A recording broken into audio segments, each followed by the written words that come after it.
श्री रामचरितमानस बालकांड में माता पार्वती शिव जी के विवाह का प्रसंग हमने सुना। माता पार्वती जी की विदाई हुई, कैलाश पर्वत पर आई।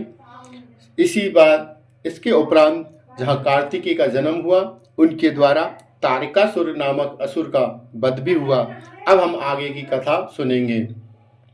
लोकाभिरामं रणरंगधीरं राजीव नेत्रं रघुवंशनाथं कारुण्यरूपं करुणाकरं तं श्रीरामचन्द्रं शरणं प्रपद्ये। मनोजीवं मारुतुल्यवेगं जितेन्द्रं बुद्धिमतां वरिष्ठम्। शंभुचरित सुनि सरस सुहावा, भरद्वाज मुनि अति सुख पावा। बहुलालिशा कथा परबाड़ी, नैन नीरु रोमावली ठाड़ी। शिव जी के रसीले सुहावने चरित्र को सुनकर मुनि भारद्वाज जी को बहुत ही आनंद आया। अब उनकी कथा सुनने की लालसा बढ़ गई, उनके नेत्रों में जल भर आए।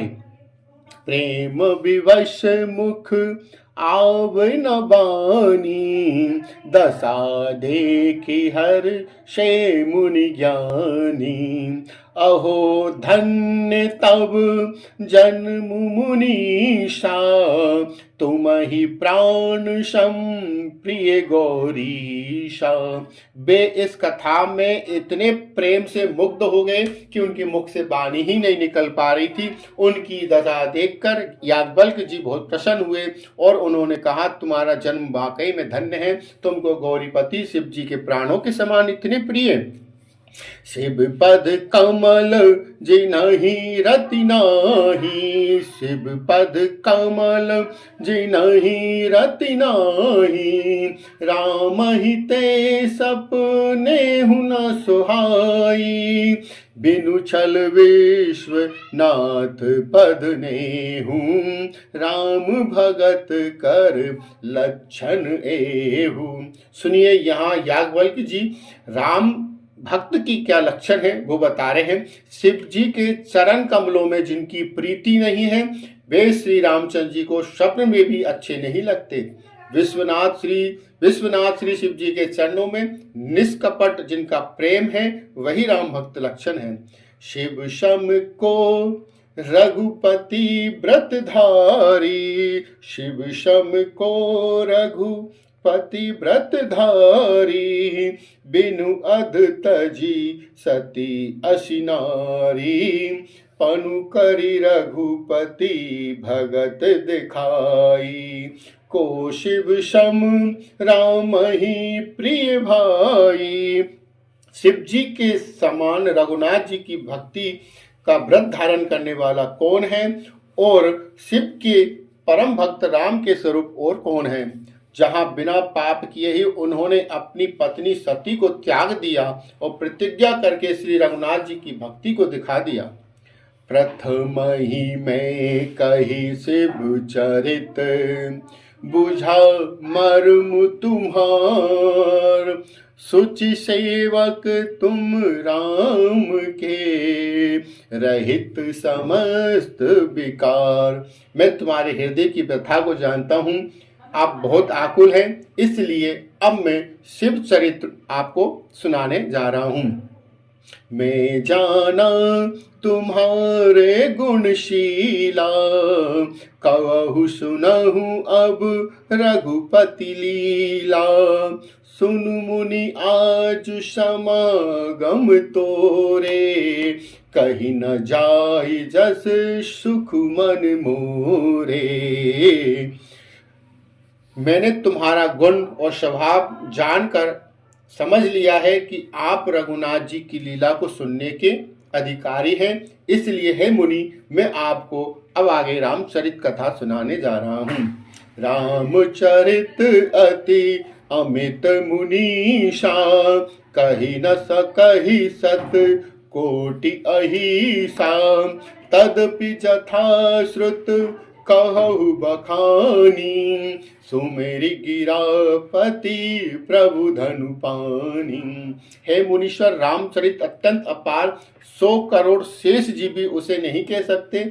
जैसे मैंने सुना है वही मैं आपको बता रहा हूँ। शारद दारु नारी समस्वामी, रामु सूत्रधर अंतर्जामी, जेहि परिकृपा करहि जनु जानी, कभी उर अजर न चावहि जानी, कभी उर अजर न चावहि जानी। श्री रामचंद्र जी ऐसे सूत्रधार हैं कि वह किस कवि पर कृपा कर दे वही फलस्वरूप नाम यश पाने लगता है। प्रणबहु सोई कृपाल रघुनाथा, वर्णहु बिसदता सुगुण गाथा, परम रम्य गिरि वरु कैलाशु, सदा जहाँ शिव उमा निवासु। उन्हीं कृपालु श्री रघुनाथ जी को मैं प्रणाम करता हूँ, उन्हीं के निर्मल गुणों की कथा कहता हूँ। कैलाश पर्वत में श्रेष्ठ और बहुत ही रमणीय एक स्थल है जहाँ शिव और पार्वती जी हमेशा निवास करते हैं।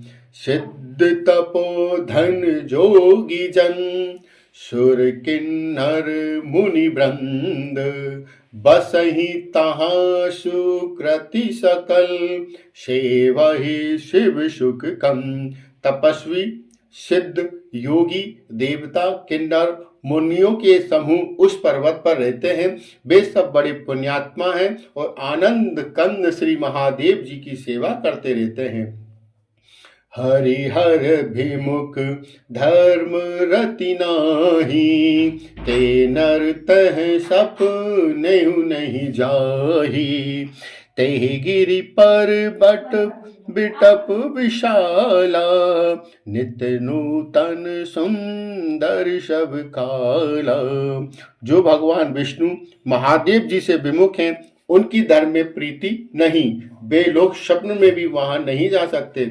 उस पर्वत पर एक विशाल बरगद का पेड़ है जो नित्य नवीन और सब काल यानी 6 ऋतुओं में सुंदर रहता है। त्रिवेद समीर सुशीतली छाया, शिव विश्राम बिटप श्रुति गाया, एक बार तेहि तर प्रभु गयऊ, तरु बिलो के उर अति सुख भयऊ। वहां 3 प्रकार के यानी शीतल, मंद और सुगंध, ये 3 प्रकार की वायु बहती रहती है और उसकी छाया भी बड़ी ठंडी है। जय सिया राम। वह शिव जी के विश्राम करने का वृक्ष है जिसे वेदों ने भी अपनी रचना में गाया है। एक बार प्रभु श्री शिव जी उस वृक्ष के नीचे गए, उसे देखकर उनके हृदय में बहुत बड़ा आनंद हुआ। निज कर डारी निज कर डाशी नाग रिपुछाला, बैठे सहजई शंभु कृपाला, कुंद इंदुधर गौर शरीरा, भुज प्रलंब परिधन मुनि चीरा। वे अपने हाथ से बागंबर बिछाकर कृपालु शिवजी स्वभाव से ही बिना किसी खास प्रयोजन के वहां बैठ गए। कुंद के पुष्प, चंद्रमा और शंख के समान उनका गौर शरीर था, बड़ी लंबी भुजाएं थी। वे मुनियों के से बलकल वस्त्र धारण किए हुए थे। तरुण अरुण अम्बुज सब चरेना, नख दुति भगत हृदय तम हरेना, भुजग भूति भूषण त्रिपुरारी, आननु शरद चंद छबिहारी। उनके चरण पूर्ण रूप से खिले हुए लाल कमल के समान, नखों की ज्योति भक्तों के हृदय का अंधकार करने वाली थी। सांप और भस्म ही उनके भूषण थे। उन त्रिपुरासुर के शत्रु शिव जी का मुख शरद पूर्णिमा के चंद्रमा की शोभा को भी हरने वाली, फीकी करने वाली थी। जटा मुकुट सुर सरित सिर, लोचन नलिन विशाल, नीलकंठ लावण्य निधि, सोहबाल विदुहाल। उनके सिर पर जटाओं का मुकुट, गंगा जी शोभायमान थी, कमल के समान बड़े बड़े उनके नेत्र, उनका नीलकंठ था, वे सुंदरता के भंडार, उनके मस्तक पर दिव्यता का चंद्रमा शोभित था।